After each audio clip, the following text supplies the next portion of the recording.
So I'm finally making this video. I've been putting it off for a little bit over a year, but I guess it's finally time. My name is Sunflower, and in this video, I'm going to be watching and ranking every episode of Adventure Time, including Distant Lands.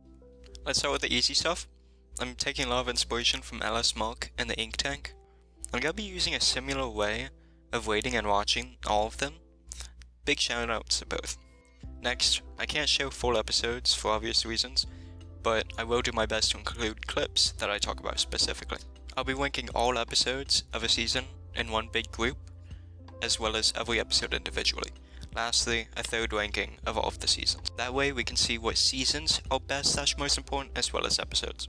Drawing inspiration from Kuro the artist over the Ink Tank specifically, I'll be ranking them all in 6 distinct categories. First being plot. Plot is if the episode played out well and if it made sense. Number 2, characterization. Characterization is how natural a character feels and if it fits what they've been up to. Third is visuals. That's gonna be how good the episodes look. To be fair, it came out around the same time as Generator X and Scooby-Doo Mystery Incorporated. That's kinda hard to follow up, but I'll give it some leeway in the first season or so. As a side note, this category will also include the title card art. Fourth is importance. Does this episode matter? If you don't watch it, will things go over your head, or can you honestly sleep through the episode? And if they do go over your head, are they simple, or is it something that's actually, comes back in the season finale type beat? Fifth is rewatchability. When this episode comes on, are you gonna put your phone down and stop watching TikTok, or keep scrolling? Lastly is iconicness. I've seen every episode about 3 or 4 times before the marathon, and I want to see how well I remember them, as well as how iconic they are to the community and how often they're talked about. We'll also be having 6 counters during this marathon. The first is for every time we hear the phrase Adventure Time. I'm going to limit it to 1 an episode, because I'm pretty sure there are a couple that they just say it a lot for fun. Second is for every time that we see Jake transform into anything. That includes cars, weapons, etc. Third is for every different weapon we see Finn use. Think the grass sword. Fourth is every time we hear Lump or a variation of it. Lumpy Space Princess's name is excluded. Fifth is every time Ice King kidnaps a princess. Duplicates do count, but only 1 an episode. So if he kidnaps Princess Bubblegum and then another the next episode, that's still 2. We'll also be adding a snail appearances counter. It happens a lot more than you would think. Lastly, it's every time that character says glob. Having said that, at the end of every episode, I'll rate it on these 6 categories. I'll take the average and place it on the tier list accordingly. As stated before, we'll have a list of all of the seasons, every episode, and every episode within a season. The original plan for this video was to have that be the entire marathon. However, this is taking a lot longer than I thought, so this episode will be the first 3 episodes of season 1. Episode 1, Slumber Party Panic. The first episode of the series has always been a classic to me, and it forever will be. The episode starts out in the cemetery with Finn and Princess Bubblegum, where she's making a live serum, we'll call it. This should bring the Candy Citizens back to how they were before they died. Instead, as the name would imply, they come back as zombies. P-Bubs gets all of the Candy Citizens to come to the castle and tells them it's a slumber party. She has Finn agree to a royal promise that he will not tell anybody about the zombies, and he reluctantly agrees. She goes up to a lab and leaves Finn to distract the guests. A crowd of side characters, Finn and Jake, all sit down to play Truth or Dare. When it gets to Jake's turn, he asks Finn what he's hiding from him. Finn changes the subject so he doesn't have to break the promise or lie to his brother. Finn sends Jake and Lady Ranicorn into the closet to play 7 Minutes in Heaven. While that happens, the zombies start breaking into the castle and Finn blindfolds everyone, telling them to attack the piñatas that are surrounding them. They kill all of the zombies and start eating the, remains, as they do. And Jake comes out, seeing the carnage. Finn comes clean and explains the situation, in turn breaking the royal promise. Time freezes, and the Gumball Guardians force him to solve a math equation in order to live. 2 + 2. Finn struggles a little bit, but figures it out. The answer was 4, if you didn't know. As the episode ends, Jake explains to Finn that he could have just told him it was a royal promise and he would have understood. Already off the gate, this is one of the most iconic episodes I can think. The animation style isn't really what we're used to from later on, namely Finn's eyebrows and facial animations, but it is the first episode, and I'll let it aside for now. The title card, as shown here, is very memorable if you ask me. The plot makes a lot of sense, with P-Bubs being an actual dictator, we'll talk about that more later, and Finn being 12 at the time. It shows us a lot of side characters that start out as one-joke dummies, but they grow a lot of character, and it's nice to see world building starting this early. This episode shows off Finn's personality and wanting to be accepted by everyone, not wanting to disappoint anybody or lie to anyone yet. We also get our first adventure time of the episode. Here it is. This episode gave us everything. It gave us our characters, their personalities, and how they interact with each other. It establishes the world perfectly and tells you everything you need to know for a first episode. For the episode, I'm going to be giving this a 4. It's a little bit strange, but it does encapsulate an Adventure Time episode very well. For characterization, I'm giving this a 5. This is exactly how the characters should be acting at this point in the show. Going forward, maybe not, but this is their roots, it's where they started. Visuals will be getting a 4. As I said, it's a little bit off, but it is the first episode, and I can't blame them. Rewatchability will get a 3. If you've seen it once, you've seen it a dozen times. I prefer the other zombie episode, but this one's still good to come back to every once in a while. Importantness will get a 3. Its contents have little to nothing to do with the rest of the show, but it does, introduce everything, and you can jump in on episode 2, but it isn't the same. More on that later. Iconicness, I'm giving it a 5. It's one of the most well-known episodes, and one of the first I think of when I think of Adventure Time. That gives this episode 24 out of 30. That's a little bit higher than I thought it would get, I'm not gonna lie to you. Having said that, that puts it at the top of our list. Episode 2, Trouble in Lumpy Space. This is the episode where our lump counter will be filling up. The episode opens with LSP accidentally biting Jake's leg. This causes Jake to go lumpy.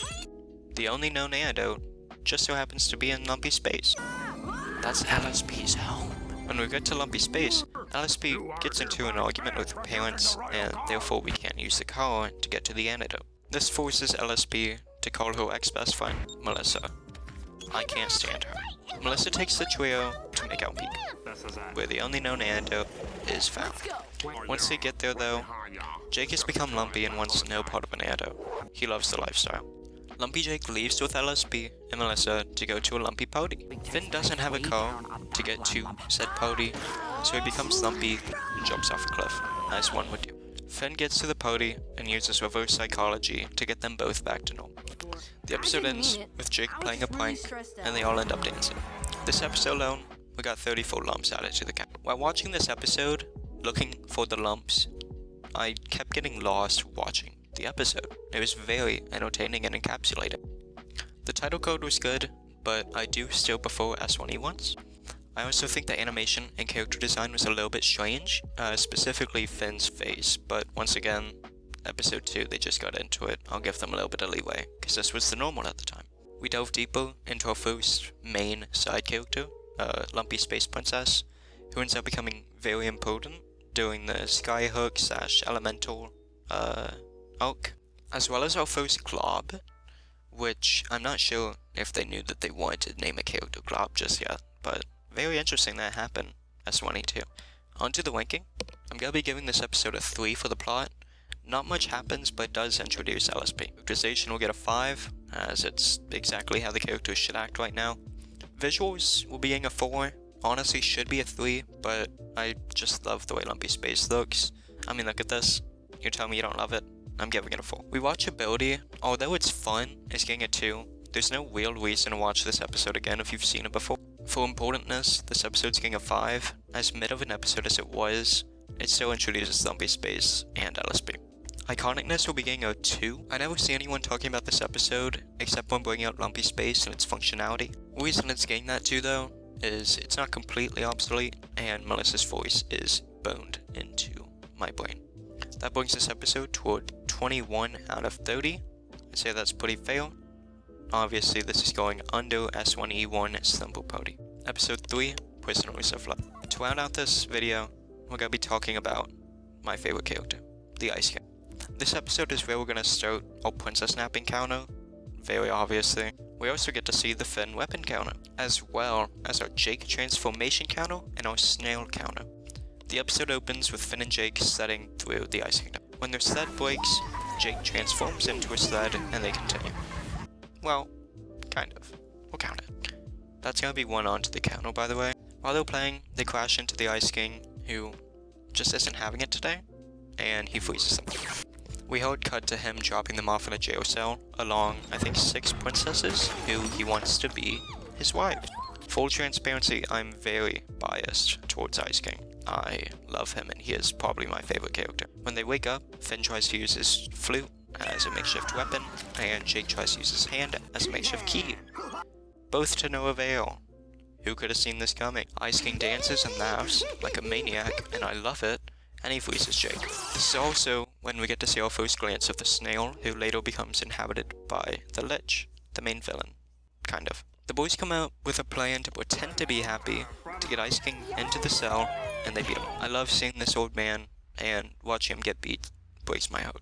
However, it is pretty funny. While Finn, Jake, and the princesses escape, Ice King has a dream with the cosmic owl in it. I'm gonna be completely honest, I forgot he shows up this early. I'm also very impressed with it, and thought about adding a counter. I might later on, but not right now. I already have 2 minutes. Now, on to the rankings.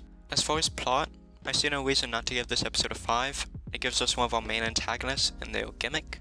It also shows that Finn can relatively handle himself. Let's go and transition over to characterization.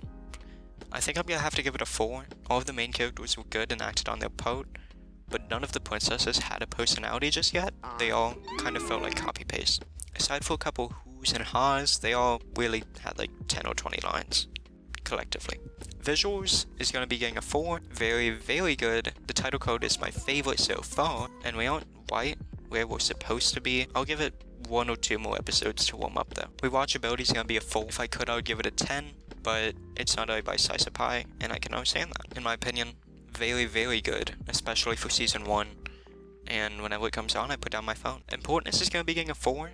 It shows Ice King as the funny, semi-antagonist he is, and it shows Finn's willingness to help out anybody in need, as well as relating to the Cosmic Owl for the first time, who ends up being a semi-big character later on. But realistically, if you don't watch this episode, you won't miss too much. You'll figure it out. Iconicness will be getting a 5. Anytime that I think of Ice King, I think of him dancing and playing the drums, as well as Simon and Marcy, but we'll get to that later. Both those clips originating from this episode, as well as the princess snapping, probably one of his most well-known attributes. That brings this episode to a 26 out of 30. I would maybe put it a little bit higher, but I think that's pretty fair. You probably don't.